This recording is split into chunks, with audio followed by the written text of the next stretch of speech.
My guest today is Nicole Rincon. Nicole is a board-certified physician assistant, graduating from UC San Diego with honors in biology and special focus on microbiology and genetics.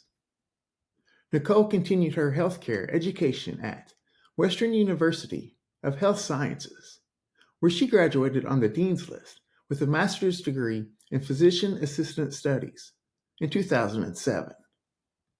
Nicole is MAPS, Medical Academia of Pediatric Special Needs, attendee, and has extensive experience with pediatric special needs, integrative, and functional medicine.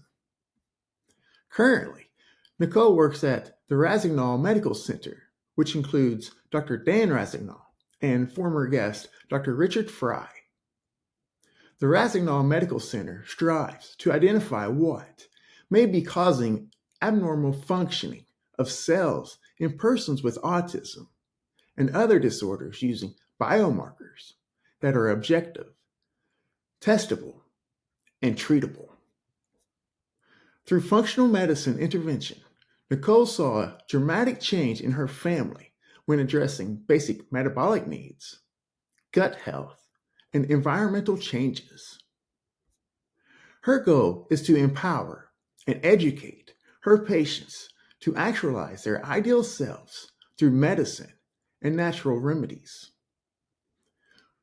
Through Nicole's work at the Rossignol Medical Center and her experience, she has vast information and knowledge about non-traditional treatments. For that reason, we plan on having several episodes to discuss Nicole's findings and share incredible insights to the public. And now, my conversation with Nicole Rincon. Nicole, let's start with your education and professional history, and then the path into autism specifically. Perfect. Thanks, Ryan. I just want to thank you first, Ryan, before we even get started. I really appreciate you having me on the podcast, and I appreciate you reaching out. This is an honor to be here and to speak with you, and I'm really looking forward to it. So my experience, so I have an interesting story. So I'm a physician assistant. I've been practicing medicine for 17 years now, I believe. And let's see, 2007. Yeah, 17 years. As a child, just to even go way back further than that, I was a pretty academic child. I was very good in math. I actually got a scholarship to college in math. So very, very left brain there. And I went to UC San Diego, and I loved biology. I love the study of science. So I got a bachelor's degree in biology, pretty good grades. I ended up going to PA school at Western University in Pomona. I was the youngest PA in my graduating class because I'm intense. I just blasted through the program, and I was on the dean's list. So I've always enjoyed academics and being in that world. In the meantime, I got my, PA degree. I met my husband in PA school. We ended up moving to San Diego, and I ended up getting into the wellness field pretty early on. So I was doing a lot of just wellness coaching as far as vitamins, supplements, dietary changes was primarily the focus. So healthy diet. And then basically after a few years, we decided we were going to try and get pregnant. So my husband and I tried. And after a few years, we went to the doctor and tried a few of the medications. Didn't work. Went to a fertility specialist. And they ended up putting me on some follicle stimulating hormone. And we had, the first time we tried, I didn't get pregnant. Second time we tried, I got pregnant, which was wonderful. And then I had a miscarriage like 10 weeks later. And it was very, this period was super stressful for my husband and I. And we decided one more time, we're going to try one more time. So I ended up getting pregnant on the third and last. And they found out it was triplets, which was, super scary, but super amazing. And we ended up, I seen the pregnancy through. So I had some ups and downs with that. I had bed rest that I had to start, I think, at 10 weeks. But we made it to 34 weeks, gave birth to the kids. The kids were, so I had 2 boys and a girl. They're now 12 years old. And they were developing normally, hitting all their milestones. I was on cloud 9. My life was great. I had my husband and my home and my 3 kids and my job. And then at about 18 months, I noticed my one son started with a tremor, interestingly, in the morning. And he was starting to stutter a little. And I thought, that's interesting. So we took him to the doctor, and he said, well, maybe he has autism. I don't know. They send us to the regional center. We were getting worked up. And then but it wasn't too severe, and we didn't know what to think of it. So about 6 months later, at the 2-year mark, in the summertime, my other son, and my daughter severely regressed. My son mostly regressed. My daughter at the same time started having seizures. So here I have these healthy triplets at 2 years old. They regressed, especially my son that regressed at 2. He started smearing feces all over the wall, absolutely no eye contact. He had at least 50 words, 2-word sentences, lost all speech. Just spinning in the corner of the room. I couldn't get him back. And my daughter, like I said, she started having seizures. And so I was just devastated at this time. And I really got hit hard. I had some depression, temporarily. I mean, I couldn't get out of bed. I had to take a little leave of absence from work.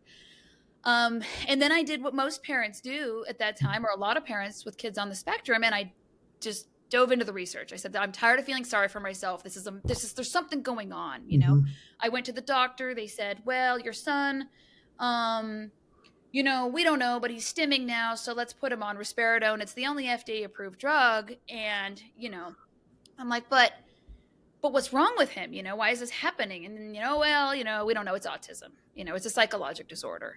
And, I'm just, me being me, I just didn't accept it. So he said, no. Okay. So I went into the research, and I stayed up till 2 a.m. every morning and just looking at studies. What can I do? And so he was diagnosed. They gave him a diagnosis of apraxia. So I went on to Google apraxia on PubMed, and basically I read a study. I think it was a double-blind placebo-controlled study about fish oil and vitamin E and the combination helping apraxia. And it was a pretty big study for the time. So I thought, okay, let's try it. So I gave my son, who was still severely gone at that point from me, I gave him this fish oil, omega-3, vitamin E. And within, I swear, it was like a week, he calmed down. He stopped spinning. And he actually started making eye contact with me again. And it was only within a week. And I thought, holy cow, like, we are onto something. And I felt this huge rush of energy and like, okay, we can do this. Like, okay, so we're going to keep the vitamin E, and I just, keep the fish oil. And I kept going down this rabbit hole. We added things. I found a trial on N-acetylcysteine, and I bought the exact brand at the dose that they had recommended, because I'm a PA. I'm like, I'm going to do this clinically.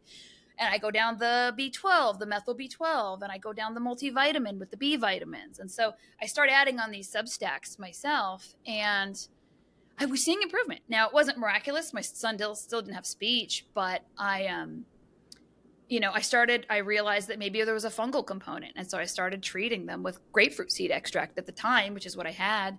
And I noticed that their repetitive behaviors went down. And so I thought, okay, I need help. This is great. I'm on the right track. And so I ended up going to the Medical Academy of Pediatric Special Needs conference. And so it's a conference that trains clinicians how to treat children with autism and neurodevelopmental disorders. And I was so bold. I walked right into the conference as my first time there. And I'm like, who's the guy in charge? Like, who's the man? Like, who's the director? And they're like, oh, that's Dr. Rossignol.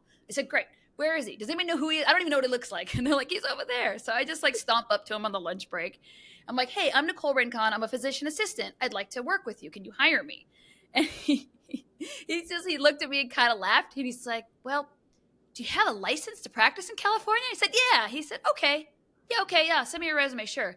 And then that was it. The interview process was over. And so he hired me, and, and obviously we communicated more, but I started working for him 2 weeks after that. I ended up putting in my resignation at my old job. I quit. So I was all in. I was going to do autism research, autism treatments, help my kids, help other kids. It been great. So that kind of starts my story at Rossignol Medical Center. That was 8 years ago. And so, from there, Dr. Rossignol's helped me with my own kids. We've done, all the things, well, not all, but almost all the things I've recommended to my patients. We've tried. We are in this. I'm a mother. Both of my boys had a moderate to severe diagnosis of autism. At this point, now that they're 12, my son has one son, the severe son, ironically, has lost his diagnosis. And then my other son is very mild. And we still have issues. We have some OCD and still some repetitive and social stuff going on, but they're now in general education in 7th grade. They're getting A's and B's. There are no behavioral issues. I'm very proud of them. And I'm very blessed. I'm very grateful. And I'm proud of myself because, my husband has been so wonderful too. He supported me through this whole process. And so it was really a team effort to really dedicate our lives to change the trajectory of our kids' future. So the reason I'm here, the short of it is, for my long-winded intro, is that I feel grateful, I feel inspired, and I really want to help other families to know that there are things we can treat, that this is not just a psychologic disorder that they were born with, that there's nothing you can do. I don't believe that. I think there's a lot of hope. I think there's a lot of changes. I think that certain things we may not be able to change, and you can't necessarily predict the trajectory of every child, but there's so much you can do. And so I'm just here to give parents hope and to hopefully, talk more with you about various treatments that they can do, things they can look at, things they can talk to their doctor about that really can, like I said, change their future in a positive way, because the brains only get so long to grow. And obviously the brain there's neuroplasticity. It can change at any age, even at old age. But, there are critical windows that really help. So if you get to them early, there's critical windows. It really helps. It makes it easier. Children typically respond better the younger they are. So it's important not to wait. If you're on the fence about it, just try something, just start something, and obviously get help. And I do want a disclaimer too, that what I'm about to tell you and in future podcasts is not to be taken as direct medical advice. So please talk to your doctor about any of these interventions. I'm not your personal clinician. So please understand it's not to be implemented directly from me, but there are suggestions that maybe you can look at. Yeah. For the listener, PubMed, Nicole referenced, is an excellent resource for everything that really in medicine. And I've talked about PubMed quite a bit, so maybe the listener is aware of it. So I have, tell me about how you discovered the omega. So again, if you look at PubMed, there's actually, out of supplements, it's one of the most studied supplements with double-blind placebo-controlled trials in autism. So there's a decent amount of literature. I can't remember the amount of studies. We're currently writing a paper on supplements and placebo-controlled substances. We're doing a review paper, Dr. Rossignol and I.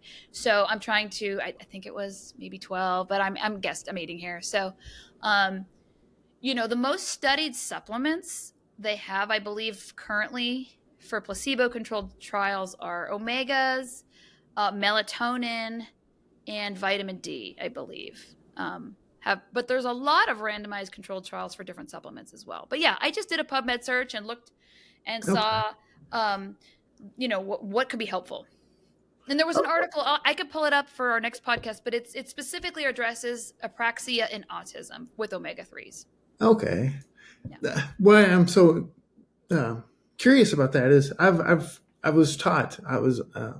learned that omega and these things like EPA, DHA are they're like fiber optic cables to transfer electrons, and electrons are so critical for our biology, and I think maybe confusing and underrated, or at least a lot of people don't know about them. Yeah.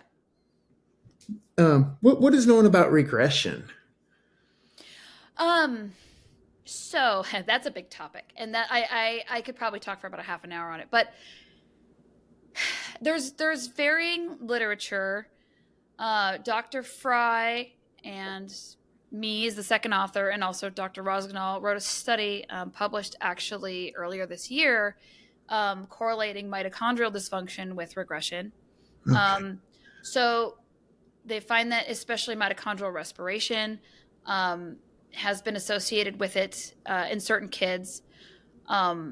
There's also some trials that show that there's regression found with seizures in kids and with epileptiform discharges. So, you know, seizures are, again, another topic, but a lot of Hmm. kids have comorbid seizure disorder with autism. Yeah, yeah, And yeah. then there's also a subset of kids that don't actually have seizure disorder, but they have epileptiform discharges.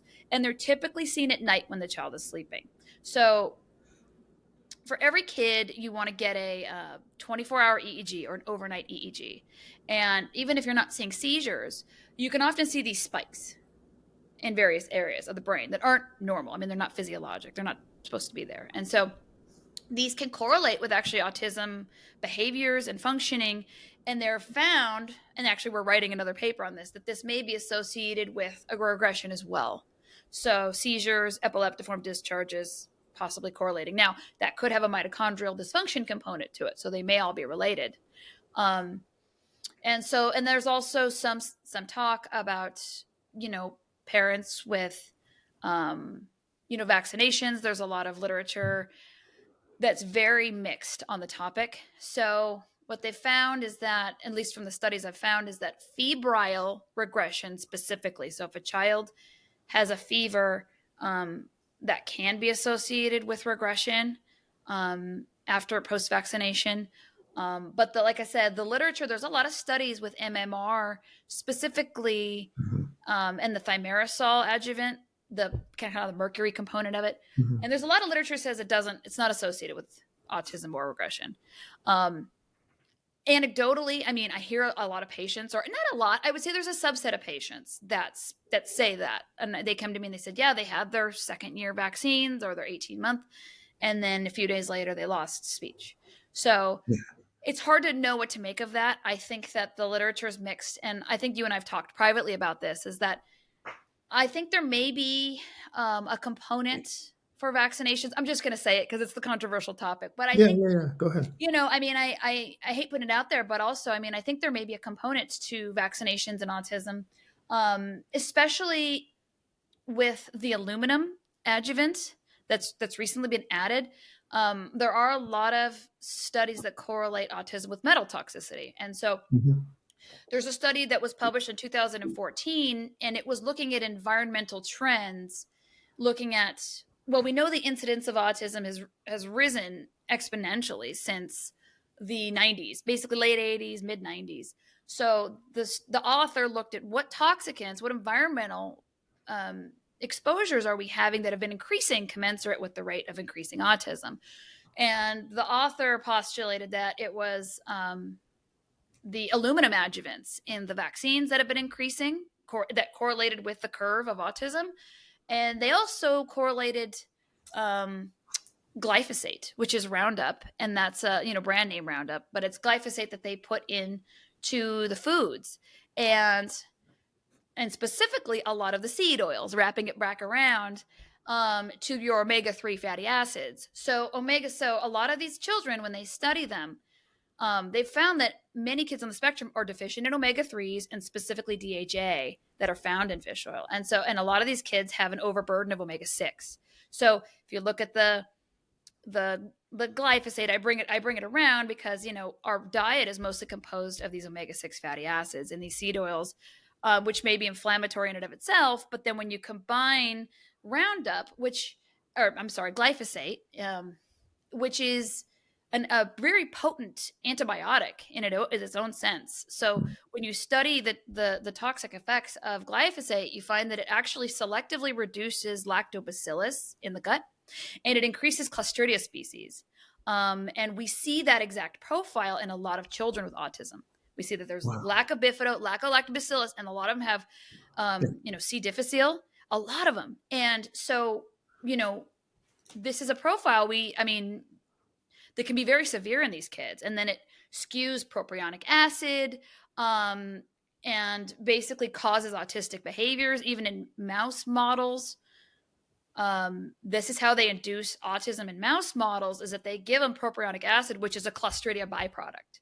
So we kind of can correlate that these gut changes are increasing behavioral changes, and that can be correlated with the glyphosate. Now, it's all speculation, and this is where, but this is where some of the literature is going, and people are looking at this. So anyway, the full circle of regression is that I think there's multifactorial issues here. And I don't think it does the service to the autism community and the medical community at large to give a simple answer, to say, oh, it's the vaccines, or it's Roundup, or it's, when autism first came out, they used to blame, like, they called it refrigerator mothers. It's like, oh, it's the mother's fault. They weren't loving enough with their children. I mean, it's really folly to blame one specific thing when we can test it and see that there are metabolic issues, there are microbiome issues, there are mitochondrial issues, there are inflammation issues, lack of key fatty acids and vitamins and minerals. And so any of this is, fairly simply corrected as well. So that's why I'm here. With you dialing in specific supplementations and kind of correcting each one of those kind of items that you mentioned, I think most of them, or a lot of them, were tied to the GI, gastrointestinal. So your history and your experience even gives you insight and information on this specific treatment. Yes. What is it like working at Rossignol Medical Center, and how does it kind of set apart from other interventions? That's a great question. Yeah, I really love it. Again, I met Dr. Rossignol. I'm working with him over the last 8 years, and we consider ourselves kind of a functional medicine, integrative medicine clinic. And what that means is that instead of just treating a symptom or looking at one part of the body, so for example, autism is typically it's a DSM, it's a psych diagnosis, right? So it's a psychologic diagnosis. And so what we know that if we were to just treat them with psychologic meds, risperidone, anti-dopamine or pro-serotonin or whatever, it really doesn't address any core symptoms, in the sense that these kids, it may reduce behaviors and maybe the scores will improve, but they're not, their metabolic profile doesn't change. They're not actually improving their function of their cells, the function of their metabolism, the function of their mitochondria. So that's where functional medicine comes into, is how are these things functioning in the body, and how can we optimize that? Because if you fix the core problems with the the immune system and the all these, like the microbiome, the mitochondria, then the kids actually get better without even without having to address the neurotransmitters, because you're fixing the underlying root cause. So that's kind of the premise of our practice. I love practicing this way. It's very holistic in looking at all the body systems, and how, like you said, how the gut or the diet interferes with the brain, interferes with the mitochondria, interferes with neurotransmitters. And so you get to really play, you get to put on your scientific doctor hat, and really, every visit is different. When I see each patient, every visit is tailored. When I see a patient, we don't have like a protocol, like, oh, this is what we do and this is how you do it. No, I mean, really, it's tailored to every kid's needs. What are the symptoms we're seeing? Autism is a very, heterogeneous disease. It's very varied. It's very different in how it presents for every child or adult. And so we really have to target individual systems. And so I can talk about that process, Ryan, if you wanted to, a little more in depth. First, I just have a comment that like these supplements that you're providing, instead of, and I'm glad that you brought up the psychological drugs as an alternative, because the supplements are upstream of like what synthesizes proteins that make the neurotransmitters. So instead of blocking them or manipulating them at like the synaptic level or the vesicle level or the uptake, etc., you're helping them create the proteins and these neuromodulators and neurotransmitters in a more organic way, in a more functional way. Yes.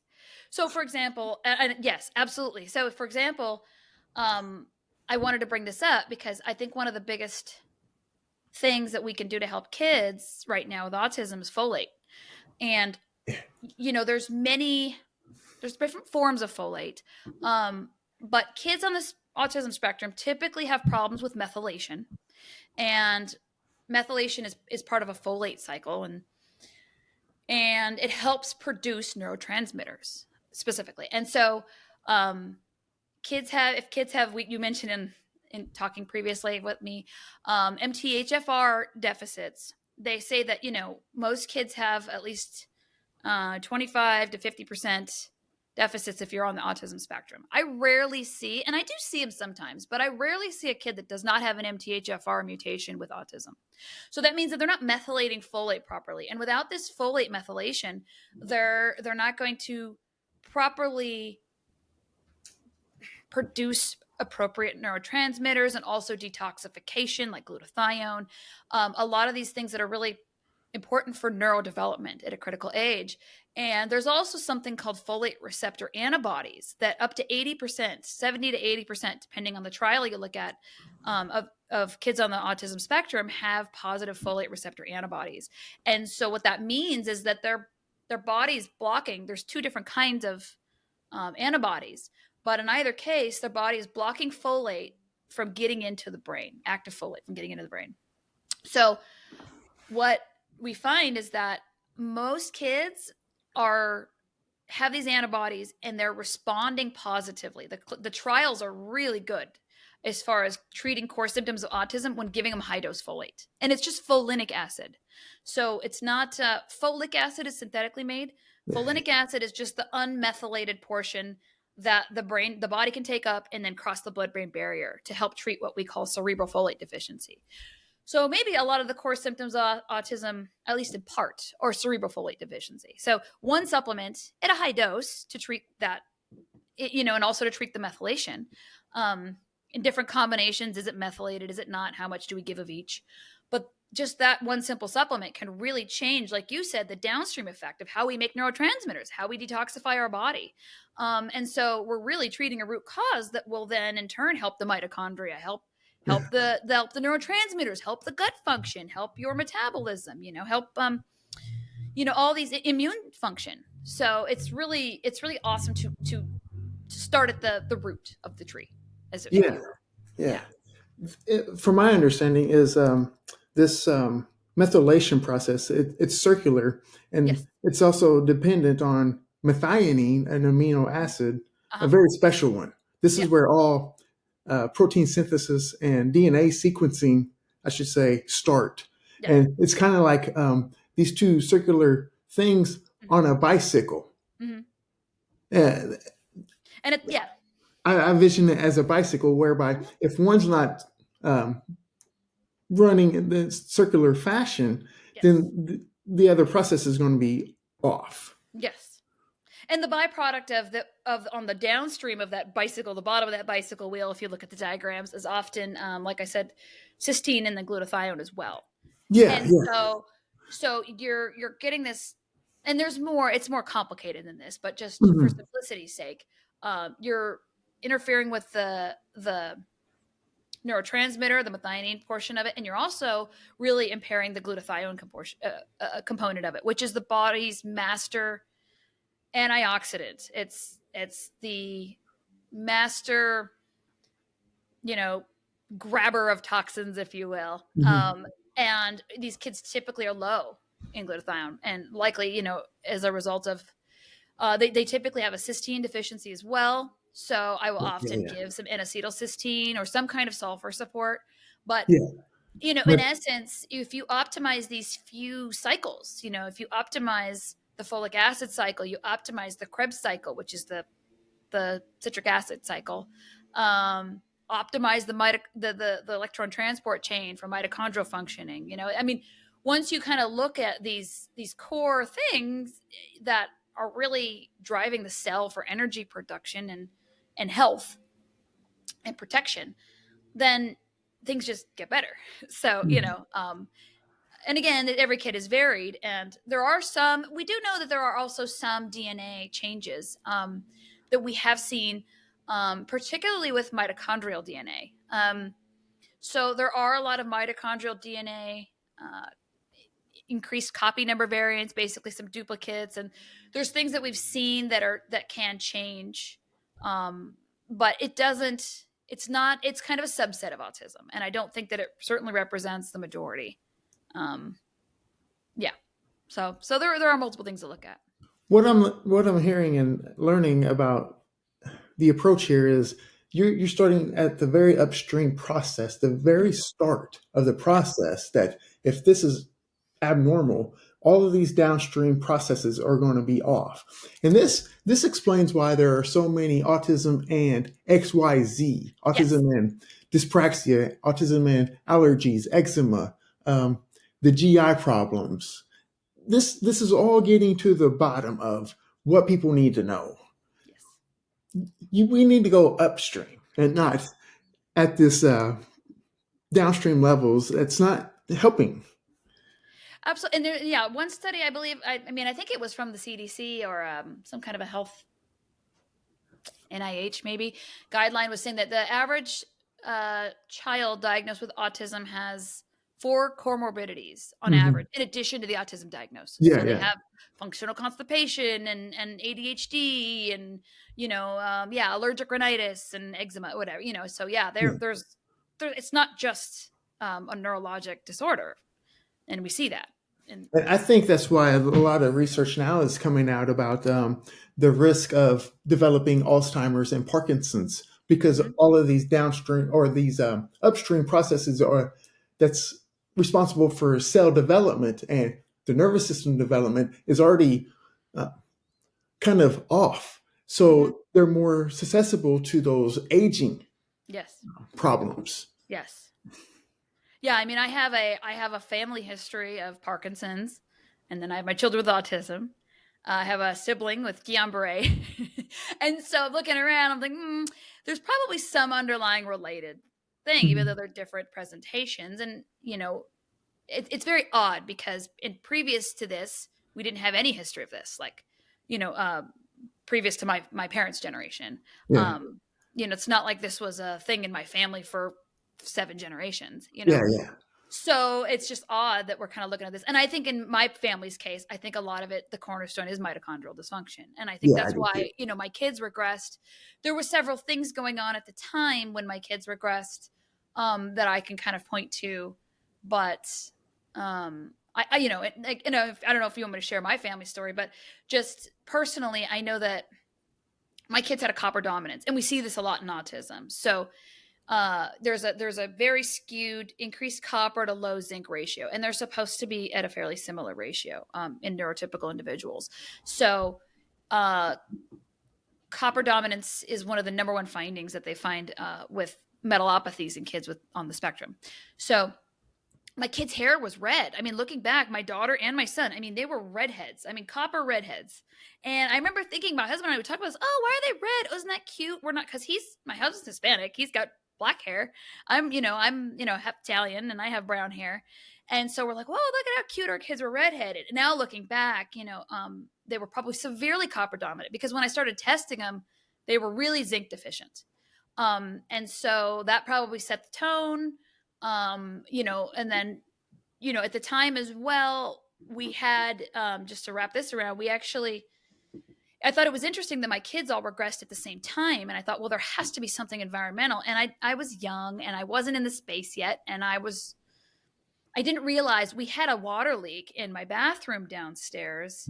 And we kind of let it sit there for a while. The back of the bathtub wall was getting a little squishy, and we thought, oh, okay, let's bring somebody out. And we brought out a plumber, and they opened up the whole wall. And I'm sure that there was just a ton of black mold back there, because it was right around that time when we opened up the wall, and we didn't properly remediate it. We didn't, wall anything off or move out while they're doing it. And it was around that time that our kids got really sick. And I thought, oh, I bet it was a huge dose of mold exposure on top of everything else that was going on. And it was part of it too. And I noticed, like I was telling you, they had a big fungal overgrowth at that point that I had to kind of treat. And so once we properly remediated it, symptoms did get a little better. But it wasn't actually, ironically, it wasn't really till we moved out of that home 2 years later that my son started speaking again. Now, I don't know if it was moving out of the home or all of the interventions, because we were doing a lot at that time Yeah. with Rossignol that really brought his speech back. But there's a lot to look at, and there's a lot environmentally. I think a lot of these things play a part. So Yeah. Things like Alzheimer's was 1910 whenever it hit medical literature. mm-hmm.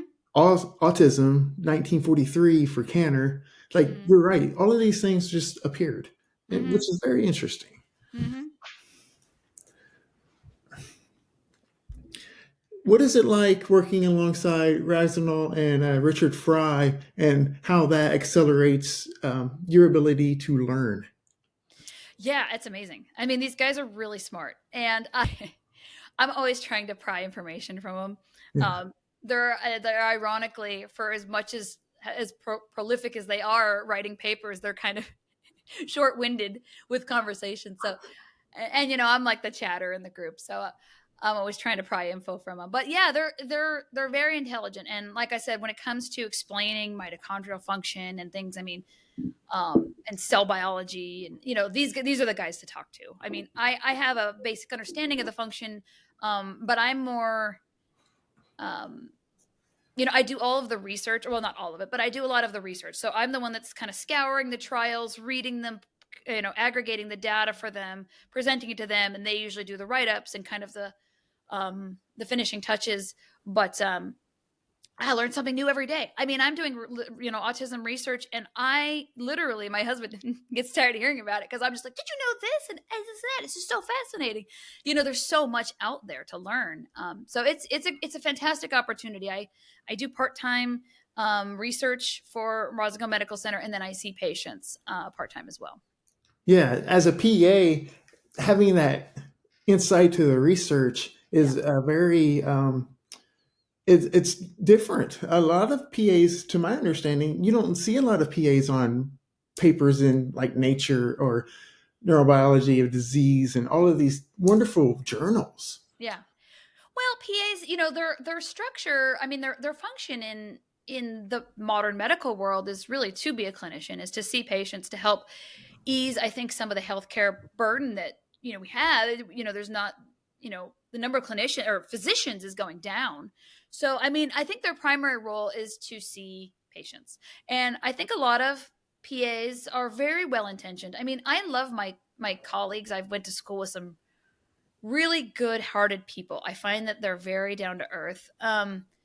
And they really just want to help people. I'm a little bit different in that, I've always been kind of a nerd at heart, and I really like the study of science. And I just find it fascinating, in addition to my like personal interest because of my family. But I think most PAs are well-intentioned. They just don't go through the training, maybe because of lack of time. And I think it's mostly because employers don't encourage this. The modern medical model is not following this functional medicine model. And I think that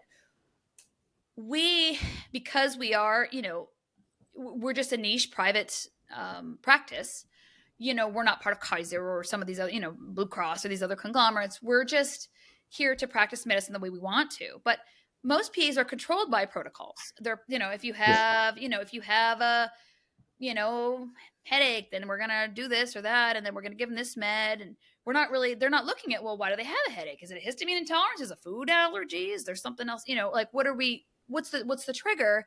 And that's just not how PA school is taught. And I think it's really just this disease, drug. And, and a lot of these things are very topical, and some of these things are effective. I mean, we prescribe meds, we do. Mm-hmm. And I think that there is a place for medications. I'm grateful I'm a PA. But really, what is the medication doing, and why, and how could it be treating a core symptom? Or, how can we assist in the functioning of this person while we're treating the core symptoms? Because sometimes, it'll take, it took my kid like almost 10 years to lose his diagnosis, 8 years. So, I mean, what can we do in the meantime to help him function while we're help Yeah. detoxing his body and helping his, his metabolism and things like that. So, um, uh, there's a place for that. But yes, the medical model teaches in a way that does not know how to approach autism. And I think that when we was specifically, when I'm here telling you everybody, like, there is a way to approach autism that is very medical and that is also very critical thinking, and that Yeah. it is not just a psychologic diagnosis. And we can see this in the body of literature that is vast. And so, um, I think it takes, a lot of curiosity and time in employers like Dr. Rossignol and Dr. Fry that are willing to, pay me to do research because, I have a family, I have to make money. But I want to do this research. I want to do the hard work. I want to figure it out, And so it's nice to have people that are out there supporting this community that are like, yes, let's all pool in together. We'll all figure this out. We're in this for the betterment of humanity, for the betterment of our kids. Cause Hmm. I believe that, we all have, a God-given right to health. I think that, Yeah. Yeah.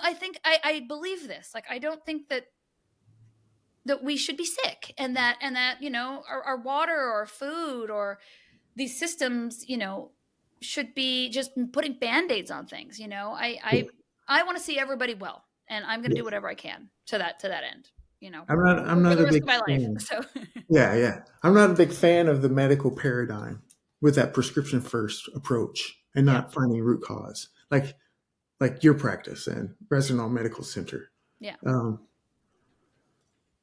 it's just the way it ought to be. And you said two things there that really captured me because I say this quite a bit, but it's not relevant. But you said critical thinking and curiosity. Yeah. That's the master combo if Yeah. you really want to learn. Well, this is the scientific method. I mean, this is what science used to be. This is what I love about Yeah, science, yeah, because I'm very, like, analytically minded. And so I like math, I like science, but I like the curiosity I like the thought experiments of, well, what if it's this? Or what if hmm, it's this driving this and not driving that? Okay, what are the studies about that? Oh, okay, somebody's done that. Maybe we should do a study on this. Or, it's really that curiosity combined with just where are we at? Whose shoulders, what giants' shoulders can we stand on to yeah, really elevate our level of knowledge, and of course apply that in a way that is meaningful, that people are meaningfully gaining skills and gaining health and gaining longevity. yeah. And it's Expanding the there. edges. Expanding like you say, Yeah, expanding the edges. Yeah, let's keep expanding those edges, yeah, and I love science. I think it's fabulous. I couldn't imagine me. I was so bored in high school. Oh, history was such a drag for me. I was like, this is not my thing. And my son is the same way. He just hates it. And I'm like, honey, we got to do it. I get it, and he yeah, struggles in school because he's very science focused too. So it's just an analytic mind. It's a beautiful thing when you can apply it towards something meaningful. Like I think you're doing, I'm doing. Let's spread the word. Let's do, let's talk about it. Let's talk yeah. about what is You, happening. you've definitely taught me to take a step back whenever I see a physician assistant, to maybe not all of them are prescription first Yeah. approaches. And you even said that they're often, that's the protocol that they have to follow, which is, it's I a mean, medical that's paradigm. unfortunately the world that we're in. I mean, if Yeah, I don't follow certain protocols in a primary care practice, I can be, sued, or I can be brought to the medical board for negligence. Oh, you didn't prescribe this statin for this person with high cholesterol. And it's like, well, you can tell them, I think this, I think that, perhaps they have mitochondrial dysfunction symptoms and I don't think it's appropriate, and all these things, right. co-treatment. Because statins implicate ubiquinol in mitochondria. Exactly. People should Exactly. know that.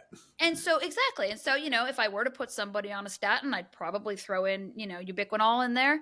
But if you're severely deficient and you're having, problems with the electron transport chain in general and your cells, then yeah, it might really affect you. You might get some severe muscle cramps or fatigue or things that, um, yeah. So, it's not really, it's just not talked about. There's just protocols that fit this model, and there's not a lot, unfortunately, of critical thinking, especially when most PAs have to see 5, 6 patients an hour. I mean, it's kind of out of control. You walk in there and it's unfortunately in my experience, because I've been doing this 17 years, it's been getting Mhm. worse.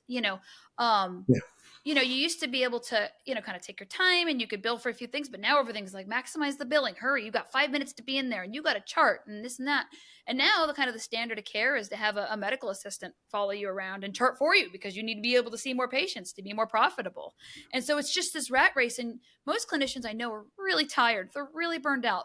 They're like I said, I think they have the good intentions, but the system that they're operating in now it's very difficult to be heart first, to really care, Mhm. because they don't have enough time. Their hands are tied what they can do. There's too much peer pressure. And there's not enough knowledge. I mean, no one knows any. I mean, most clinicians, pediatricians today still say, well, there's not enough evidence about autism. There's not enough evidence. Yeah, We don't have any people say clinical, that.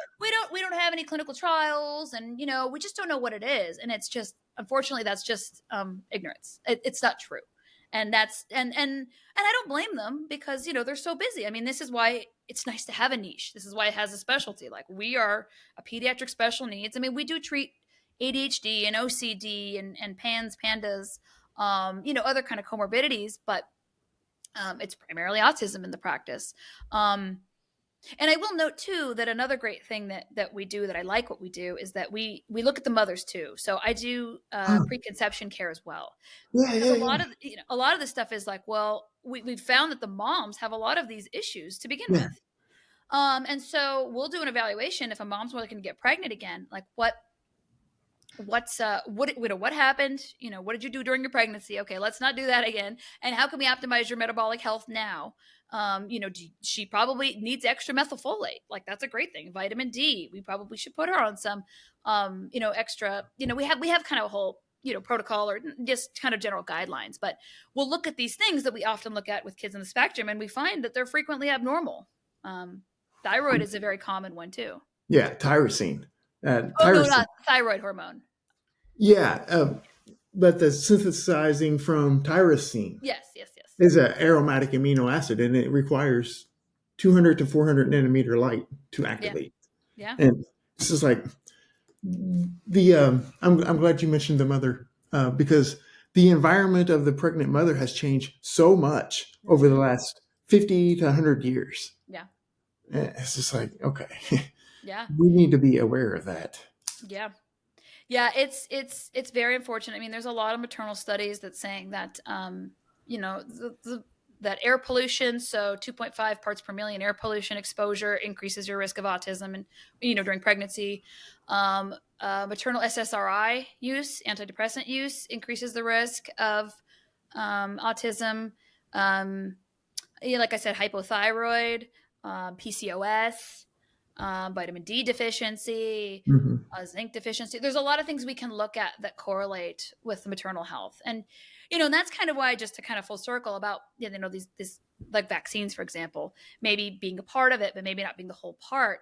Is I've had several families. Like, I had a family that they had a child with autism, the mother, and and then she vaccinated him, and she swore it was the vaccines, which I believe her. I mean, I never tell patients no when they tell me, like, this is what I think it Yeah. is. I say, okay, let's investigate that. I mean, Yeah. it's not my. I want to look at other things as well, but I believe people, as it were. And so we look at that, and I say, okay, and we talk about it, and she kind of disappears for a while. I hadn't seen the kid, and then she comes back a couple years later, and she's like, oh, I had another kid, and we didn't vaccinate him at all. Not one vaccine for this child, and he has autism. And so she was really upset, because she swore that was the only thing. And I think, you know, I kind of tried to convince her, that hey, let's do some maternal testing as well. If you want to have another child, let's look at you. And I hate to say that to mothers, as a mother, like, with 3 kids. I don't, parents get so upset, and I'm not blaming the moms, because gosh, I had my own time of blaming myself, and what did I do? And I shouldn't have taken that Tylenol, or I shouldn't have done, Hmm. we have all these woulda, shoulda, coulda Oh, moments, sure. but it's the mothers love, these mothers love their babies. I believe that, and it's nobody's fault. And I think we need to look at everybody's health. Maternal health is very important.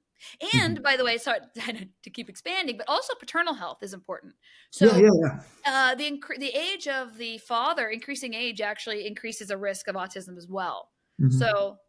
So father's health matters too. Yeah, absolutely. Yeah, it's so good. Uh, I know I'm throwing a lot of truth bombs at you. no, Sorry. it's just like it's like you're preaching to the preacher now. Yeah. It's like Yeah, it's it's great. like oh my goodness. I have an episode on autism research and a proposal for research, Uh-huh. and it's just I think it could do something. And I don't know. There's a lot to the light story and how humans use light because of that electromagnetic field, both the sunlight and artificial light. There's Yep. electrons and magnetism attached to it. Yep. And everything with mitochondria is the electron transport chain, and Yep. it's a lot of magnetism with the iron sulfur clusters Yep. and that spinning FO head that's producing out the ATP. A Yep. lot of magnetism there. And Yep. that's why like iron is Yep. so important for hemoglobin. Yep. It's all magnetic. Yes. But I mean, it's tough for people to comprehend that because they don't care to know that. Well, I think a lot of it, and I can't speak for you, but I know that I'm very much in this world. And so I think that some people with autism, not all, of course, but have like a sixth sense. So I've always been really sensitive to fluorescent lights and a lot of these LED lights. And it really is neurostimulating for me. I have a very hard time, like in certain lighting situations. Um, and I also have, I have had periods in my life where I've had a hard time with EMF as well. There were points in my life where I could tell I was next to a router, and I turn off my Wi-Fi every night, and Oh, I do can you? Good. yeah. Oh, yeah. And I absolutely, I mean, I feel like at points, not always, but I can feel these things. And I feel like my son can feel them as well. Like my kids, um, they're very sensitive, and I'm very aware of how important the sunlight is. This is why I'm like still kind of tan, because I make our Hmm. kids we go outside. I'm like, we're gonna go Hmm. outside, and they go no, because of the screens. But I make sure my kids are tan. We get at least an hour or two of sunlight a day. It's very important to me, and I think that it is a baseline of health. I mean, in addition to vitamin D that it's producing, there's a whole cascade of antimicrobials and anti-inflammatories that the sunlight. I mean, I think you're on to something. We're meant to be in the sun. I mean, we're not meant to be in a box and Yeah. made of chemicals and fluorescent lights. And so, yeah, I'd be interested to hear what you have to say on a paper or looking that up. I mean, I absolutely believe that there's a lot of forces, of course, we know we can't see and that are affecting us super directly. I mean, that's Yeah. that's that's not voodoo science. That's real Yeah. science. That's a lot of people don't know about the different wavelengths in light. Like Mm-hmm. light has wavelengths, Uh-huh. and how our human biology takes those wavelengths, what they do with those wavelengths, Yeah. and it's missing. Yeah. Something you mentioned earlier Uh-huh. about tailoring to each um, individual or Yeah. client, patient, child is the. Can you talk a little bit about the comprehensive evaluation process? Yeah, and I will absolutely, and I have a whole nother talk that I've given a presentation on this through Taka, which is it's like takanow.org. But anyway, if you it's an hour long, and it talks about my comprehensive evaluation and what it includes, and it goes into in detail. Obviously, we don't have an hour now, but it is posted on my X profile under Nicole at Nicole Rincon PA. It's also posted on my website, which is www.nicolerincon.com. But to just start out, when I see a patient, um, the first thing that I personally look at is how is their detox functioning? Because when you throw in a bunch of novel interventions to these kids, a lot of times, unfortunately, we see that there are a lot of toxicities, either metals or molds or pesticides or things that there's an issue. And so I first evaluate how is their constipation, or how is their bowel movements, because a lot of these kids are constipated, and I find that that's really a key factor. So we will make sure, because to back up, the 4 ways your body really eliminates, actually excretes toxins is feces, so bowel movements, urine, um, sweat, and exhalation, so breathing. And so we need to make sure these are being optimized. If you're not drinking enough, not urinating enough, you're going to have a problem with any kind of protocols that we implement, because a lot of things that we're going to be doing are stimulating your body's response to improve. And oftentimes, if the detox pathways aren't optimal, then the kids are not going to have a good response. They're going to say, oh my gosh, Nicole, you made me worse. And they're going to leave and they're not going to be happy. And, we just pushed them too hard, too quick. So basically making sure that they're having at least 1 to 2 daily bowel movements. I really like oxy powder. It's like an ozonated magnesium to help stimulate the bowels. In kids that are constipated, which most of them are, I find, making sure they're drinking good quality water and frequently. So I'm a big fan of reverse osmosis water. Mhm. We have one in our house. I think that they're a great alternative to certainly, not drinking tap water, which we Yeah, don't with the fluoride. fluoride, but also, I mean, there's a website called what is it? I think it's EWS. But it evaluates, the water in your public water system, the chemicals. So, I mean, you can look, and mine has a ton of arsenic, and it's got, Mm. you know, um, nitrates and nitrites and chromium way above the upper limit, and it's got even uranium. I mean, this is like stuff that we're drinking, so, and you're Yeah, showering yeah. with. Anyway, so getting an RO, I even put, in all my shower heads, I always put at least a carbon filter over my shower heads, to kind of get rid of some of the chlorine. And making sure that they're getting enough sweat, so they're exercising, ideally out in the sunlight, and then they're exhaling. So part of that is the exercise. So basically optimizing those functions first before I do anything.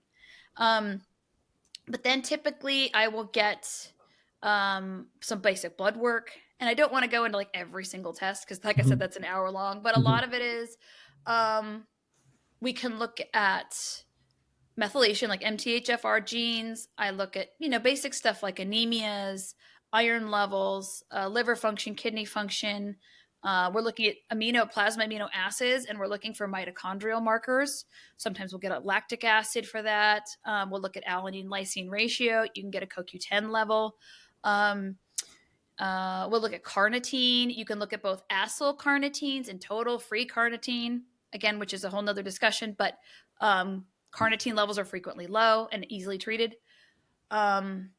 We'll look at, vitamin D, some immune function. Some kids that are always sick, I get an IgG subclass, IgA, which looks at kind of gut immune function. Is it low? Is it high? Do you have SIBO or lack of diversity? So there's a ton we can do, just even on blood work. That's typically covered by insurance, which is really nice.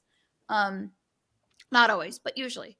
And then I'll get did I mention zinc? Zinc's super important too. I Mm. love testing for RBC zinc, and magnesium for minerals. And then we'll get a stool analysis. So a lot of these kids have fungal overgrowth, either in their upper intestine, lower intestine, both.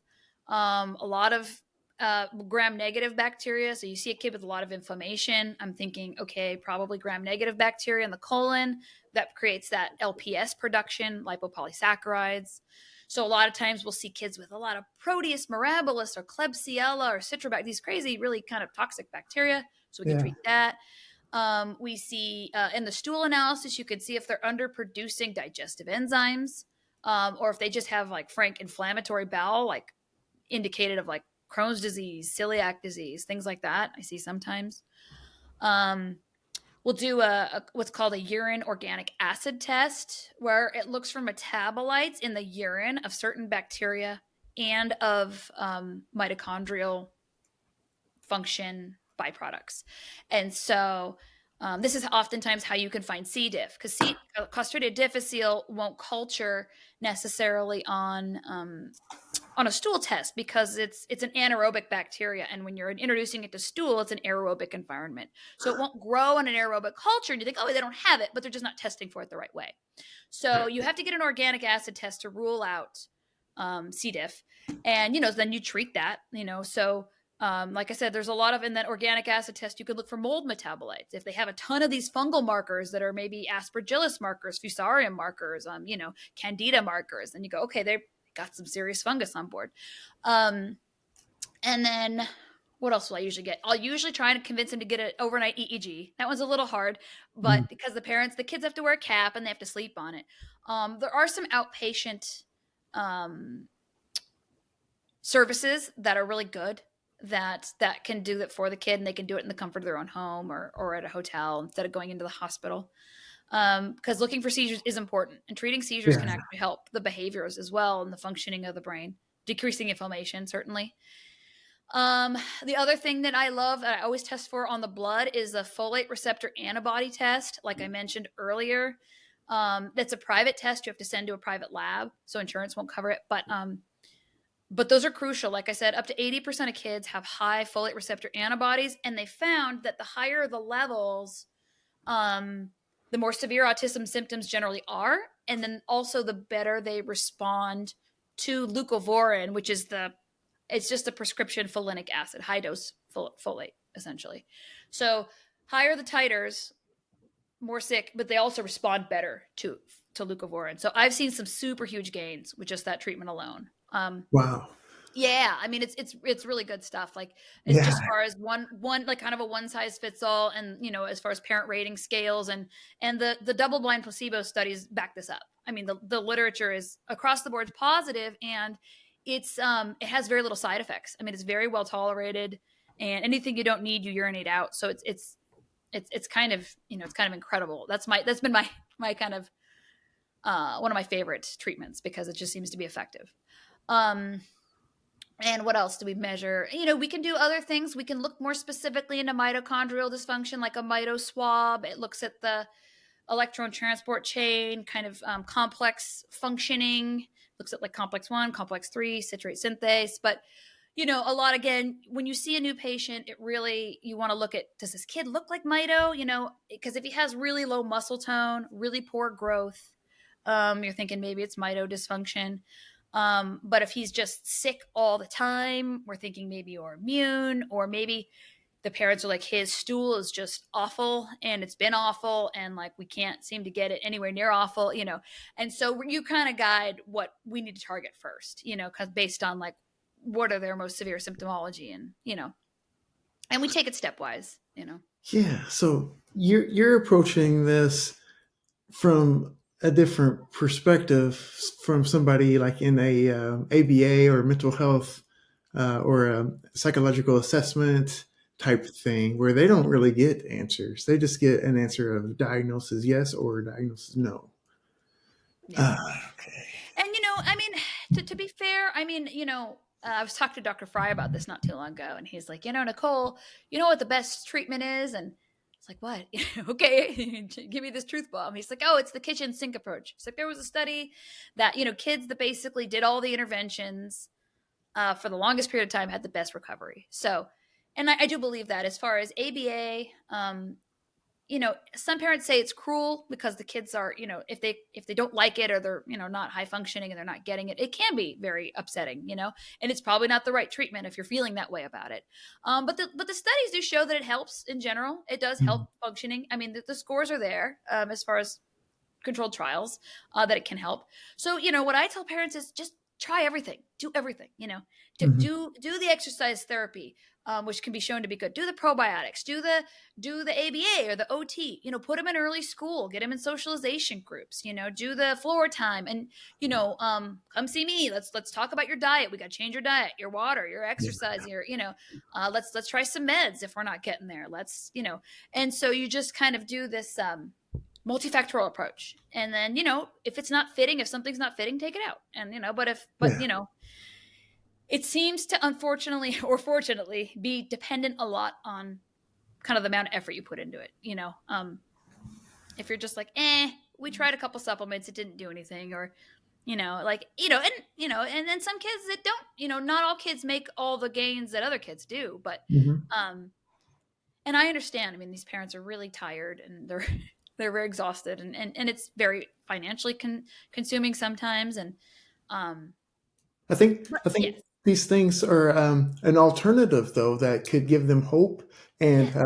provide answers. At least get them off of the standardized path Yes. that is very inconsistent, Yes. and provide them with something else, Yes. different alternative. And Yes. I just can't get over, like we mentioned earlier, about going upstream and investigating all these biological processes. Yeah. This is so fascinating It's really fun. I'm here to tell you. I really enjoy it. because this is where it's at. Yeah. This is Yeah. where the autistic phenotype starts, Yes. and all of those comorbids. And it's the future of medicine. It really is. Yeah, yeah, It's the it paper. should be. It's the way people want to be treated. Like want to be medically treated. And it's the way that it's appropriate, and it's certainly the way that worked for my family. And Yeah, we focus on autism in our clinic, but yeah, I mean, there's so many other metabolic diseases that could be treated very similarly the way we do this. You know, between diabetes and, like you said, Alzheimer's and just a slew of thyroid disease and things like that. I mean, a lot of this goes back to the functional medicine, the functioning of the cells, yeah, and how they all integrate with the systems.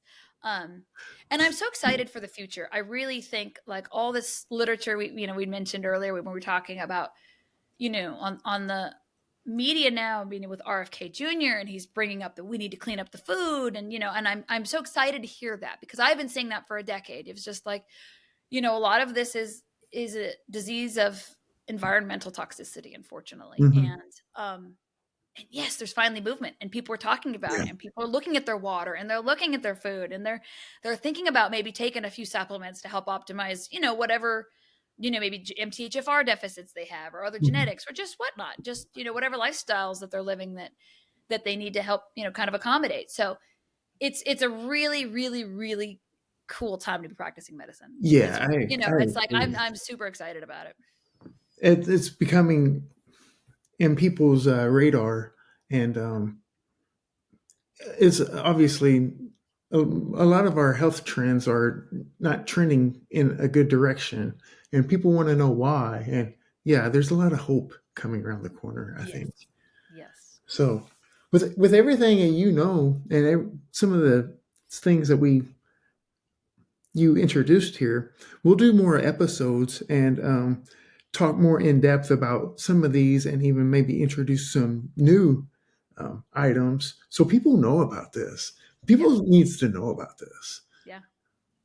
Yeah, absolutely. Yeah. I mean, like I said, there's, I have my clinical practice and kind of see what works and what doesn't. And I also, I really focus on a lot on the research. And I know the Rossignol and Fry, so we're trying to blend, how does this functionally land on the patient? How is Yeah. this actually working out? How do we read some study on paper and then actually implement this treatment? And then how are we seeing that this is working out? And then sometimes I don't, sometimes I'm like, I didn't see that correlated too much in my own view, or sometimes it's really great. So, um, yeah, it's an exciting time. I like that we're looking at the literature and kind of making it more scientific again, like we talked about. I mean, not everything is a trial. Not everything has to be trialed. Yeah, Sometimes you just have to go for it. On the other hand, I mean, sometimes you just have to base it on clinical suspicion. The parent's like, what I noticed, when he eats garlic, he feels better. And I'm, okay, and so you just, sometimes you just go for it, but based on parent ratings. But yeah, it's a very cool model that I think we're going to see a lot more of it in the future. I think a lot of people are going to be starting to practice medicine this way, and I think that, and like I said, I think that a lot of practitioners want this too. I think that a lot of PAs, and to be biased, but I think a lot of people are going to jump on board. Once it becomes more mainstream. I think this is what. yeah. Frank, I don't blame the doctors and the PAs for the system. Right, right. It's the Most of them, paradigm. I think, are good people, and Yeah, this is just where the model they fit in, and they have families, they have medical debt, they're trying. And I know there's some bad stories, and there are, but I see a lot of them that are leading heart first. I have some of my best friends are PAs, and they're just, man, Nicole, they're really trying, and tell me about their patients, and they care. They really Yeah, care. that's what got them into healthcare. Yes, yeah. Like I very rarely see, like some people are jaded in any career, but um, I think that things will turn around, and I think that most people will get on board. I do. Yeah, sometimes the trial has already been proven to us. We don't need a randomized control trial through Mother Nature. Yeah. And everything that, like you're testing, well, Mother Nature gave us through evolution, Yeah. many generations of evolution. So Right. just get it back to that. Yes. So, well, It's often about less, not more. yeah. Right. Thank you for sharing today. And we'll put together some items for future episodes for sure. Okay. Well, thanks, Ryan. Thanks for having Yeah. me on. And again, for viewers, like I said, I have a website, and I have my Twitter page, and I am also still seeing new patients for now at Rossignol Medical Center. We're out of Orange County, so in California. So let me know if you guys need any help. But I look forward to making more podcasts with you. This is fun. It's really fun. I'll put all your information in the show notes and definitely promote the clinic and your work for sure. Yeah, we got 3 trials coming out too, so be on the look. I'm going to share those on my profile. So one's pretty quick, and we got 2 more. So hopefully by the end of the year, I don't know, it's kind of pushing it, but we'll hopefully get them out. We'll see. Yeah, maybe you can give us some teasers. think, maybe you can give us some teasers from it. Most of them are, 2 of them are review trials. So we're trying to do, like I said, we're actually reviewing all medications affiliated with autism in a that are randomized controlled trials. And so what is the entire body of evidence? So these pages are like 100 pages long paper. So it's a lot, but just, what are the medications that help? Why? What symptoms are they helping, which don't help, which have the highest side effects, which don't, and we're doing the same thing for another paper for supplements. So what is the most, that's how I kind of know about these supplements. And so just to give us as clinicians a map of like, this is pretty decent quality evidence, and this is what you can try to use, because we even get specific. A lot of the trials are specific with dosing, so you can not just guess at where to start. And then, it'll also give, like I said, the clinicians a start, but also the patients too. If you're like, hey, I was thinking about omega, and I read this trial, and okay, like this looks good. And I don't encourage people to like practice medicine, without a doctor, but I know what happens, and I want to encourage people to do something, I don't want people to freeze. Some of this stuff, don't go buy random medications in Mexico that, or, from India that you don't know what you're implementing. That's pretty dangerous. But, some of these things are over the counter for a reason. Fish oil is pretty safe, most of the stuff, that you can buy is pretty safe. You're giving them informed consent. That way they are fully informed to make a decision. Yes. Yeah. And yes, exactly. So, I want people to feel empowered, to, not feel, just feel hope.